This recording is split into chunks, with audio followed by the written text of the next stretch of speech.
Hello everyone, this is Marianne and welcome back to my channel. In this video, I just thought I would show you how I am using the thesis notebook that I made.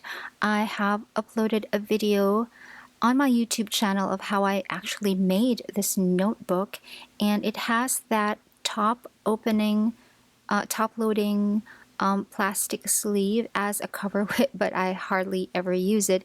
But just to show you what it's for, I can actually put in smaller sheets of paper inside that cover. The notebook itself is an standard A4, and at the back it also has a see-through plastic envelope, but it has a flap closure. It's something that I thought I would use, but I haven't yet used. But maybe if I start going to the libraries more frequently, I can store library slips on there, those little pieces of paper that I am required to keep until I return the book, or even after I return the books.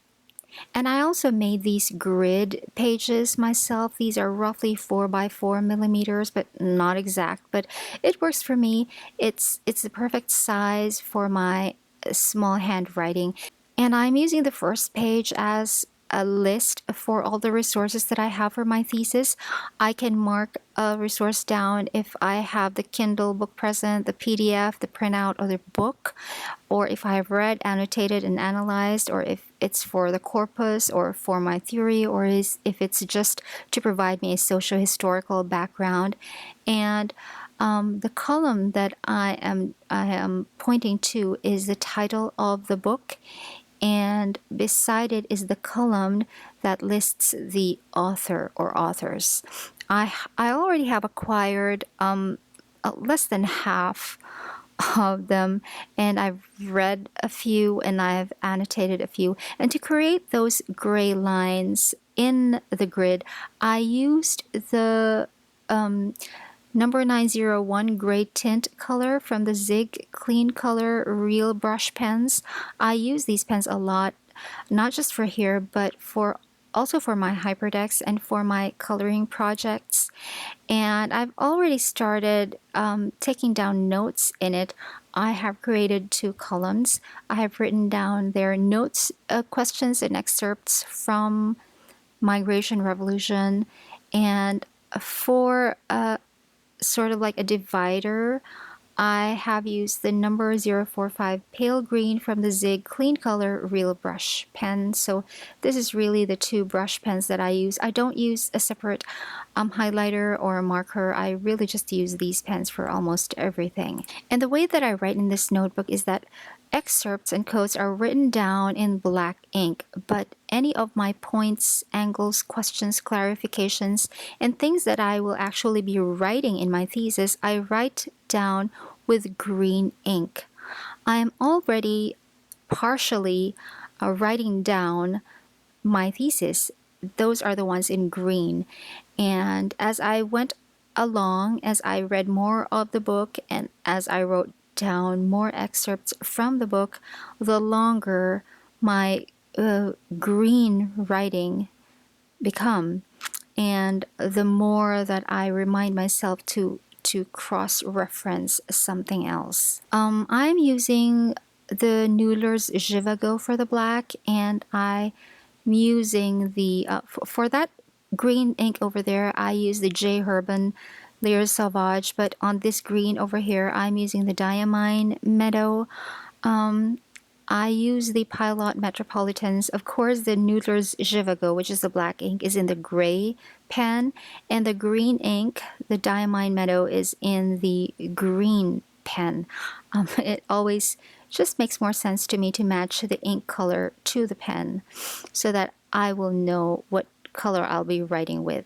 I am currently reading and annotating this book, Migration Revolution, Philippine Nationhood and Class Relations in a Globalized Age, written by Filomeno V. Aguilar Jr. And I have stuck down 2 different ribbons using tape. I showed this before in a One Book July update, But in that video, I placed only one ribbon to mark where I ended up reading so that I know where to continue from. But I added that other one to mark where I have left off annotating. I have already marked with those transparent sticky flags the excerpts or the parts of the book that I have to focus on, and I have already also stuck onto the book some of the points that I wanted to make, and these were the things that I thought of as I was reading the book. However, while I was actually writing in my thesis notebook, I use those the things that I've written down on the sticky notes on the book and expanded them in the notebook. It just works better for me that way. I can comprehend more of the book if I just continue reading and reading and reading and just annotate after I finish every chapter. So just to show you how I do this, I decided to film myself studying. I have a carrot cake beside me and a cup of English breakfast tea.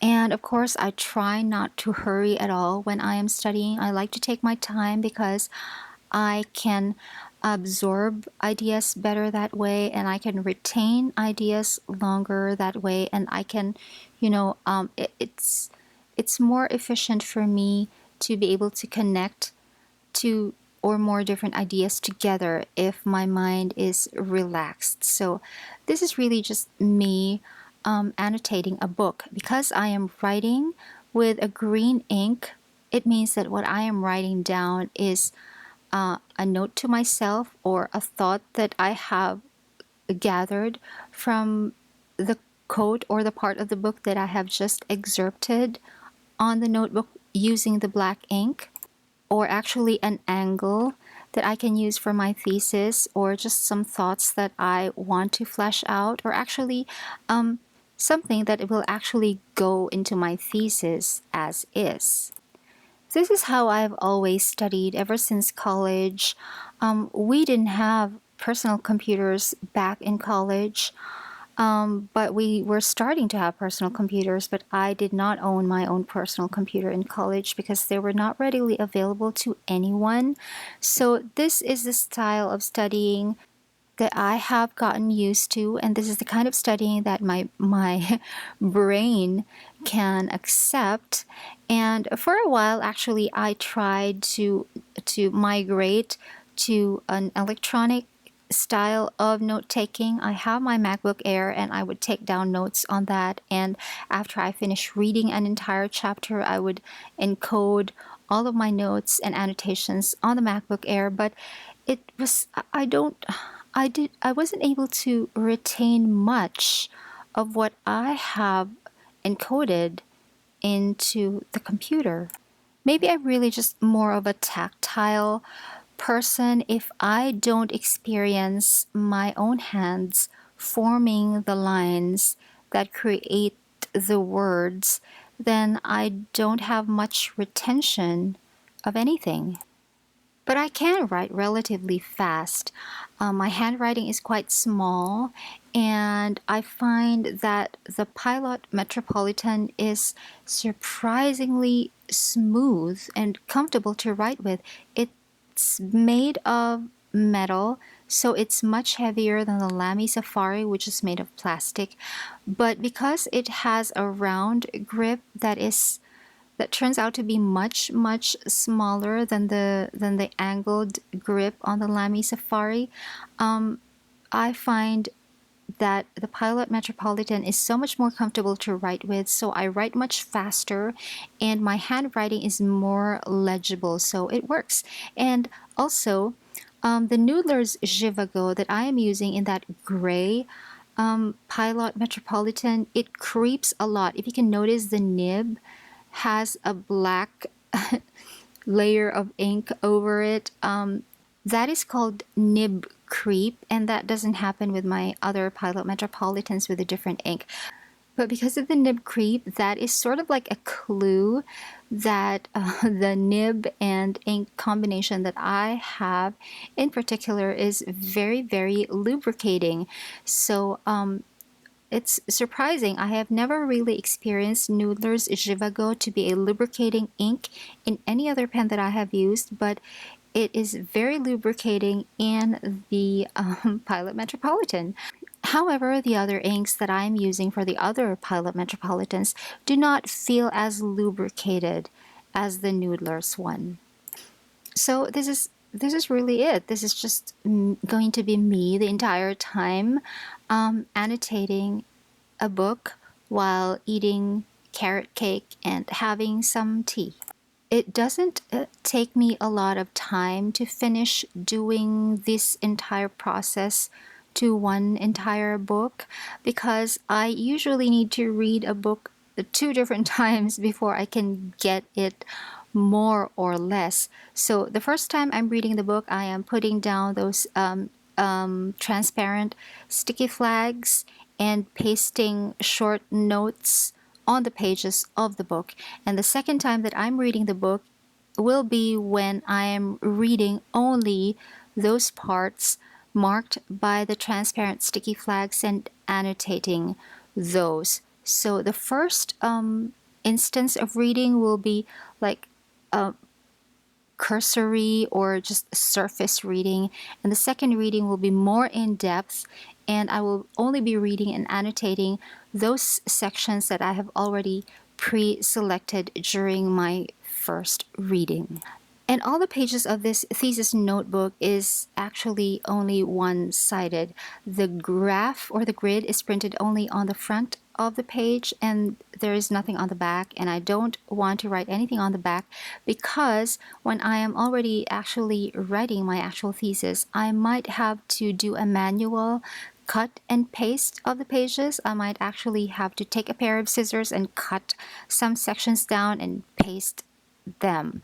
That is why when I write something down in black, meaning it's a quote or an excerpt, I always write down the page numbers after the particular quote. So that is how I am using my thesis notebook, and these are the tools that I'm using together with it. I hope you were able to get some ideas, and I hope you enjoyed watching this video. I'll catch you again on the next one. Bye!